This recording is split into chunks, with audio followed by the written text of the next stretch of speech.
दिनैहाय बे जमदुवार समस्तिनि माखासे गोबांथार सुबुंफ्रा बिजेपि हान्जायाव जइन खालामनो फैदों आरो बिनि जि आगोलनि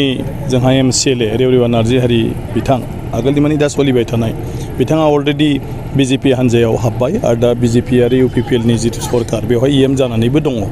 ओंखायनो बिथांजों जेसेबांखिनि खामानि मावलायनाय दङमोन बिसोरोबो गोसो जानानै दिनैहाय गासिबो ज'यैनो बिजेपि हिसाबै खामानि मावनो ओंखारदों। गतिके बे जोंनि थाखाय मोजांनि बाथ्रा जे दिनै लासै लासै रायजो राजाया बिजेपिनि फारसे मोनसे फोथायथि लाखिनानै ज'यैनो माने खामानि मावनो ओंखारबोनाया दिनैनि हाबाफारिया बेनो।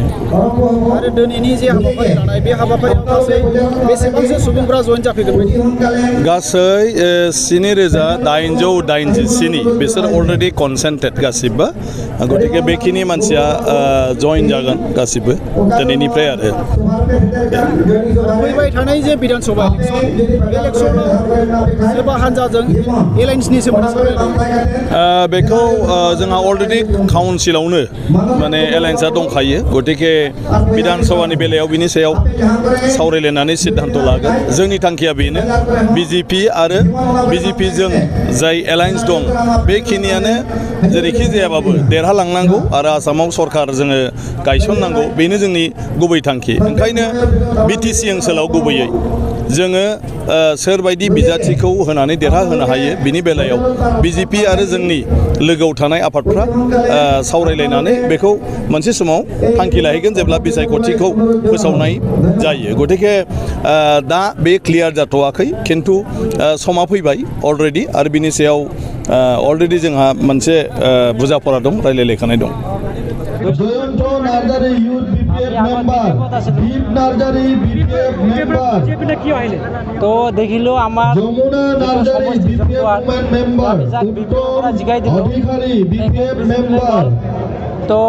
आमी Mahila Narzary BPF women's vice president तो आमार Munna Musahary BPF women's member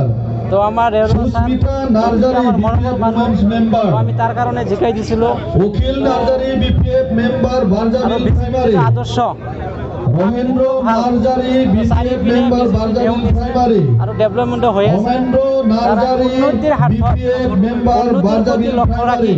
আমি মহেন্দ্র যোগদান করিল নার্জারি BPF বারজাবিল আসলে কিন্তু তো চাও BPF মেম্বার বারজাবিল প্রাইমারি তো বিটিসি জিমানখিনি হওয়া নাই BPF মেম্বার বারজাবিল প্রাইমারি করা নাই তো বিজেপি বেলেগ বেলেগ কই থাকে কিন্তু অ্যাকচুয়ালি বিজেপি দলটো ভাল আমি নিজা গভীরা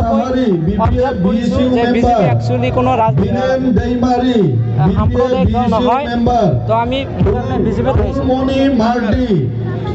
তো চাও সময় পরিবর্তন হয় আগত BPF কৰিছো BPFৰ এজেন্ডা আছিল তো নতুনকৈ আৰু যিহেতু কোনো এজেন্ডা নাই ভাল কাম কৰিব কিন্তু বিজেপি এজেন্ডা আছে BPF ভাইস প্রেসিডেন্ট মাসকাও প্রাইমারি